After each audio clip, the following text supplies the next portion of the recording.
All right, so we're diving into Chapter 7 of Frankenstein. Okay. And wow, this one is heavy, hitting us right in the feels with murder and grief and some serious storm clouds brewing over Victor Frankenstein. Yeah. Get ready, because things are about to get intense. It really is amazing how Shelley sets up this chapter. Right. Victor gets this letter from his father, all excited about Victor coming home, Yeah.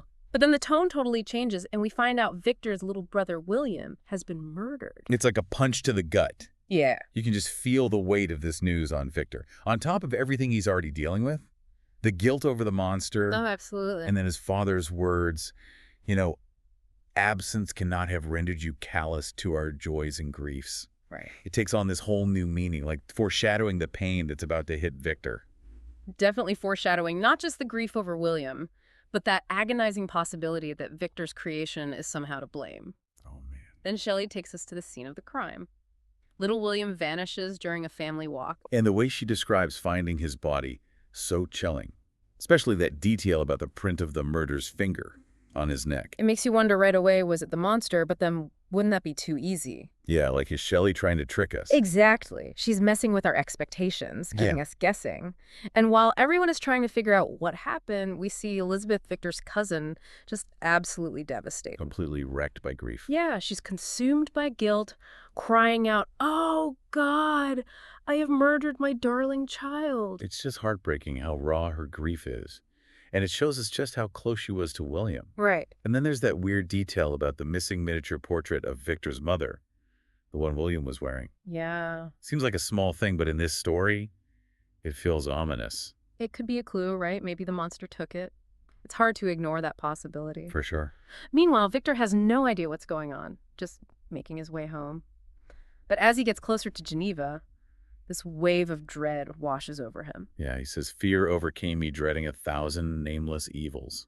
I think we've all felt that kind of premonition, that gut feeling that something's terribly wrong. Totally. And for Victor, it's even worse because of the guilt he's carrying over, creating the monster. Absolutely. And then just as his anxiety's peaking, bam, a huge storm breaks out. Yeah.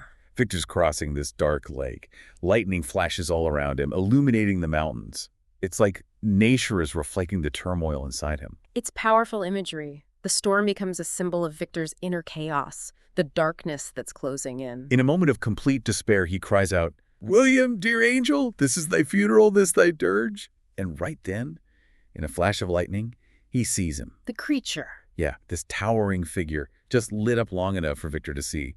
The deformity of its aspect more hideous than belongs to humanity. Chilling. Totally chilling. Right. He knows instantly. It's the thing he created. Mm. And Victor thinks 2 years had now nearly elapsed since the night on which he first received life.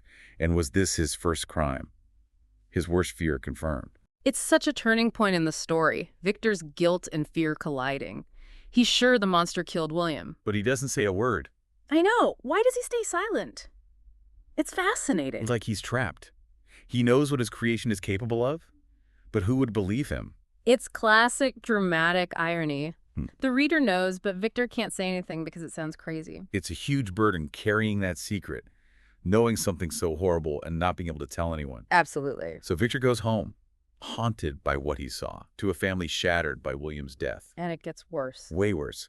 He finds out that Justine Moritz, a young one who lives with his family, has been accused of the murder. And Victor knows she's innocent.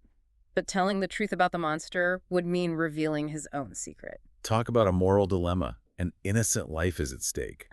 And Victor is caught between his conscience and the fear of exposing his creation. Wow. It's just heartbreaking how fast everyone turns on Justine. I know, right? The whole community just wants someone to blame for this awful thing, so they latch on to her. It's like they need a simple answer. It's scary how fear and grief can make people so irrational. Yeah. Instead of looking for the truth, they just want a scapegoat. And Justine, being a young woman living in the Frankenstein house, she becomes the easy target. She doesn't really have anyone to stand up for her. Exactly. She's vulnerable, and the evidence against her is so weak, but people are convinced she did it. Yeah, and finding that miniature portrait in her pocket doesn't help. Oh, right. The one William was wearing when he was killed. Now it's with Justine. It's like the final nail in her coffin. For those who already think she's guilty. It's like the monster is playing a game with them. Setting Justine up, it shows us how clever he is. It's terrifying. He's not just some brute force. He's learning and getting smarter Yeah. and more dangerous. And the trial is coming up. Victor's stuck in an impossible situation. Completely torn. He knows the truth. But could he really tell everyone? His family? And risk being called crazy? It's a huge burden to carry, knowing an innocent person is about to be punished for something your creation did. I can't even imagine. He's so tormented by his conscience. But confessing to making the monster, it's too much. He's scared of what people will think, the ridicule and being labeled a madman. And even if he told the truth, would anyone believe him? Right. It's too crazy, a monster. It's beyond anything people can understand. So he keeps quiet, trapped by the truth. And his silence feels so heavy, like he's failing Justine. And his attempts to help her just make things worse. Yeah, he tells his brother Ernest, "You are all mistaken. I know the murderer Justine, poor good Justine, is innocent."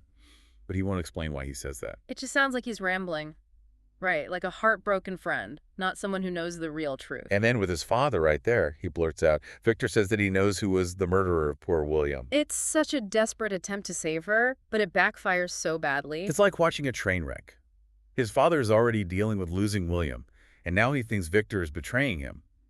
We do also, unfortunately, he says, totally disappointed in Victor. It's another layer of guilt for Victor to carry, the weight of it all. William's murder is ripping the Frankenstein family apart.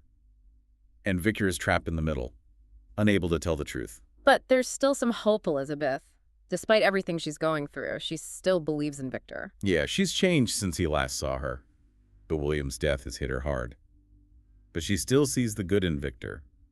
She's holding on to the idea that he can save Justine. You perhaps will find some means to justify my poor, guiltless Justine, she says. You can hear the desperation in her voice. She's pleading with him. And Victor, feeling the pressure of his secret, he gives her a little bit of hope. She is innocent, my Elizabeth, and that shall be proved. Fear nothing, but let your spirits be cheered by the assurance of her acquittal, he tells her. But how can he possibly keep that promise?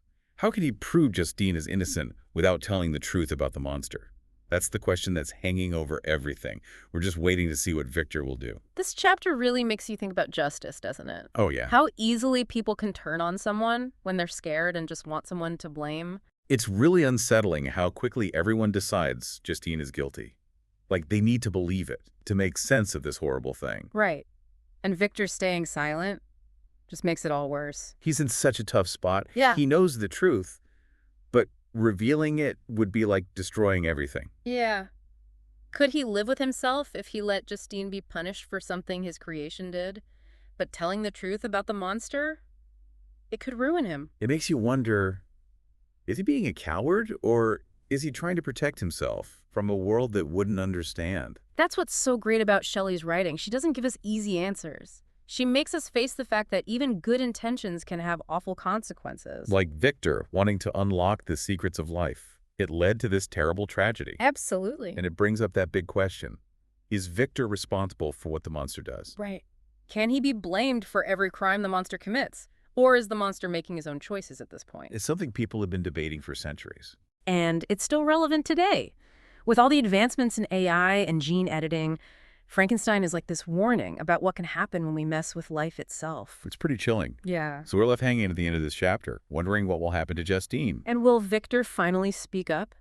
Even if it means facing his own demons. Shelley is a master at building suspense, leaving us with this feeling of dread and injustice. And even more than that, she gives us these big questions to think about long after we finish the book. Questions about taking responsibility, the limits of what we can know, and that dark side that we all have inside us. Frankenstein is more than just a story. It's like a reflection of our own fears and our own choices. Yeah, it's as relevant today as it was back then.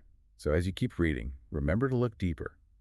Think about why the characters do what they do, and the big questions Shelley is asking about what it means to be human and what happens when we make the wrong choices. Because the scariest part of Frankenstein isn't the monster. It's that potential we all have to create something beautiful and terrifying at the same time. That's a thought that'll stick with you.